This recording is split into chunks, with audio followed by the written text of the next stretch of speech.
Hello, are you there? Welcome to my world. Are you there? I'm in the jungle. I'm in the jungle. Quick, come on in. I hope that you are there. Well, anyway, I am Colleen Liz Frost, and we are in the jungle. And I'm going to, there, I'm going to turn this off for just a minute. Oh, I'm just so glad that you're here. This absolutely is the highlight of my night, and we have so much to talk about. And I am welcoming you tonight from the jungle. So I hope you come on in and stay a while because this is going to be fun because we are now entering into the jungle. I have to get used to talking to that. Um, everyone should have a jungle room. I'm not sure if that's right, but I was just gonna throw it out there. Think about it. There's a lot of hunters in Minnesota, a lot of fishermen, fisherwomen, and fisher people.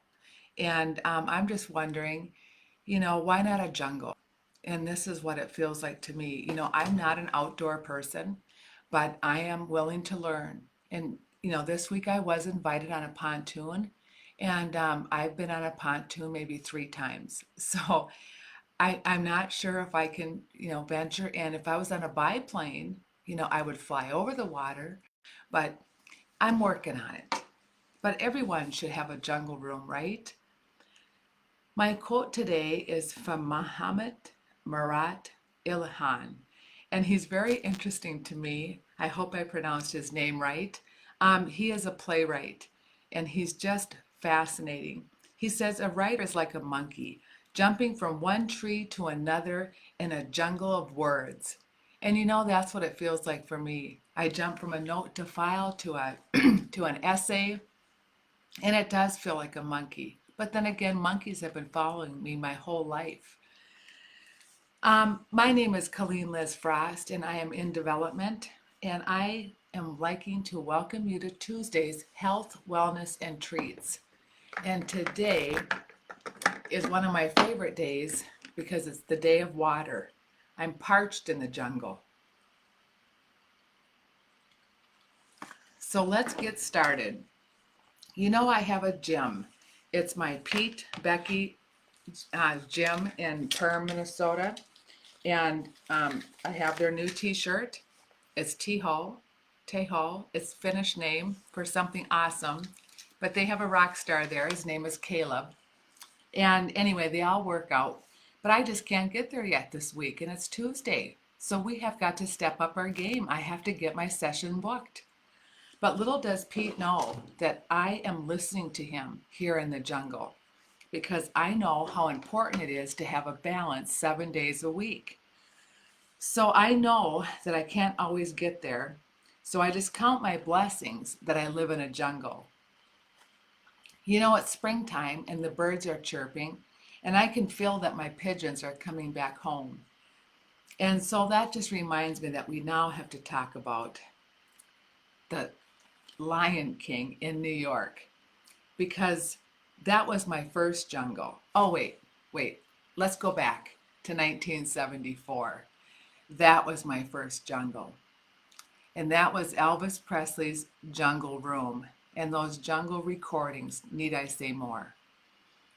But that was my first introduction to the jungle room. And let me tell you why I just think it's so fascinating as I grew up to really study that jungle room. Is because I have a very special video coming when I can, tone myself down just a little bit and then crank up my enthusiasm just a little bit more because it's Elvis Presley's tour of Graceland that I took, my first one. I've been there twice, and I would live there. But it was 1974 that he built it, and when he designed it, he went on a trip, bought all the furniture, brought it back, and his dad hated it. And how many of us can relate to that concept of having these wild ideas and these big dreams and only to come home and have your dream snatchers, which are your own family, just throw the hatchet down and kill it just like that, like they're killing a rat. Well, I can tell you, it is heartbreaking. So I have them all full this time, because this time I am designing my business plan with something that they all know, the restaurant business. So this is going to be something so exciting, and no one in my family is going to be like Elvis Presley's dad and say they hate it. And already my dad is so excited. So that was my first introduction to the Jungle Room, and why not put a little Elvis in my digital home. So now I will have to talk about the Lion King in New York. I'm an author and I've written a book, and this story is in the book, but just lightly. I want to touch on it. My sister took me to New York, and I went to 5 plays, and my first play that night was The Lion King. My son was left back home. He was only 3 years old. And I had never been to a real play, and I've never been to New York. When we got nestled into our seats, we were 13th, 14th from the center row back. And I'm telling you, if you have never been to New York or been to a big show play like at the Ordway or anywhere downtown Minneapolis, I've been to the Ordway once. But I want to tell you that when the lights went off and that first word, I was going to sing it, but you know what? I even have my little microphone, but I just can't do it justice, because I hear this in my head when I hear the song start to play from The Lion King. And all of a sudden, out come the real animals dressed as people, and they were coming down the aisles. I just started to bawl. It's all I could do. Everyone was standing up. I was so overcome. And I was very sick with cancer at the time. I was very sick there. And my sister was holding me up. I was so absolutely overcome. And this is what the playwright does to me. To think that they can take the whole senses of our being and almost place us right into that jungle. Well, I knew that I was going to live, because my son was 3 years old, and there was no way he is not going to be able to have his mother show him the jungle. Which brings me back to today. I spent the day exercising. If I can't talk any longer about it, I will start crying. That's how emotional sitting in a real New York theater is for me, and having this Lion King being my first play. I am building a digital home. We will have a traveling circus. I will have a traveling restaurant. I may fly in my biplane to you, or zoom in on my keyboard. But as today was truly a jungle in my home, well, it's my mom and dad's home. I live with dad. I can assure you that every countertop and tabletop in my parents' home is filled with our digital home as I craft and art away. Today, I was working on my backstage passes, and wait till you hear the financial report on Fridays. I had expenditures. You know something? It leads me back to health and wellness. Dr. Paulson's a pretty famous doctor in our hometown here, and he cares for most of my family. And he told my parents, he says, if you don't use it, you're going to lose it. And you know, it sounds a lot like my Pete, because my Pete tells me when I go from counter to counter, do some squats. When I go up and down the steps, take my 15-pound weight and go up and down with it. He wants me to take my exercise balls and keep squeezing my hands so they stop from getting locked up. Pete is dancing in my head as he cared for my son through his health and wellness journey for almost 5.5 years. So of course I kept him on board when my son moved away. And you know something? After all this, day after day like I had today, I am wore out. I am wore out. And I am so glad that there is nothing like sitting with my dad soon, because he'll be up now in a little bit.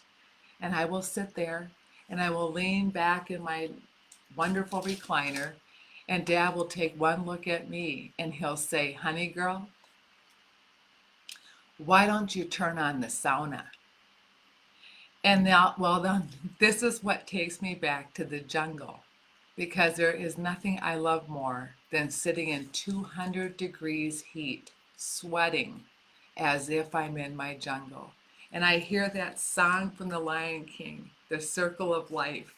And I just pray to God that it gives me the new, renewed energy.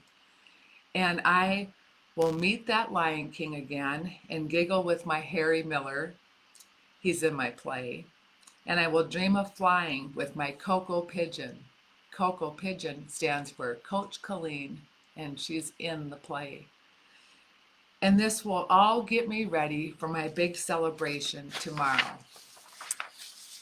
Tomorrow I will have spent 30 days in my pre-launch. So I'm pretty excited about it.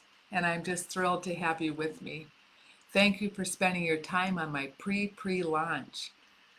We will be moving soon to my very own Facebook page. I have enjoyed this journey here with all of you. May 1st, we're moving. I have met so many rare people. I have a very special, rare place of our own, a 1907 all original opera house in Staples, Minnesota. And, I just can't wait to tell you about it. I have so many rare voices dancing in my head. On our farewell party here, I will take you with me. You just have to come and see the map. This is what I worked on all day. It will be a special place, and it's built with you in mind. Health, wellness, and treats are all around the counters in our homes, and soon I will make it in this week to see my Pete. And I hope all of you build Tuesdays into your week. My dad, who needed me full-time today, is my very special treat. For those who dare be avant-garde and be rare. And most importantly, I ask that you all remember me and thank you because becoming a preservationist takes time. And I want to thank you all for sharing your time with me.